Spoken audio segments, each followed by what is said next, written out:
তিন দিন হলো তোমাদের সাথে ভিডিও শেয়ার করতে পারছি না, শরীরটা ভীষণ খারাপ। রাত জেগে ঠাকুর দেখা হচ্ছে তার কারণে। আজকে অবশ্য কোথাও বেরোয়নি, মানে কালকে রাতটা একদম রেস্টের জন্যই নিয়েছিলাম। সকালে উঠেই আগে বাসি বিছানাটা তুলে নিচ্ছি, সাথে আজকে একটা চাদরও চেঞ্জ করে দিচ্ছি। আর এদিকে ঘরদোর গুছিয়ে সোজা চলে যাব রান্নাঘরে।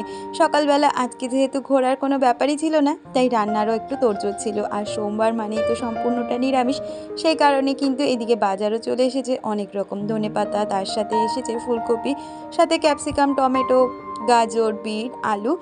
আর এদিকে কিন্তু মাসের মালটাও আমার চলে এসেছিল কালকে রাত্রিবেলা। কিছুটা আজকে গুছিয়ে নিচ্ছি, যেহেতু পুজো আচরার দিন, এখন তো অনেকই রান্নাবান্না চলবে, তো সেই জন্য। আর বাকি জিনিসগুলো কন্টেনারে ভরে রেখে দিয়ে এসেছি। আর এদিকে বসিয়ে দিয়েছিলাম ছোলার ডাল, সাথে ভেজে নিয়েছিলাম গরম গরম লুচি। এই তো ছিল সকালের ব্রেকফাস্ট। আর লাঞ্চে ছিল গরম গরম বেগুনি, সাথে পোলাও, আর তার সাথে নবরত্ন কোরমা আর চাটনি। এই দিয়েই আজকের লাঞ্চটা শেষ করছি।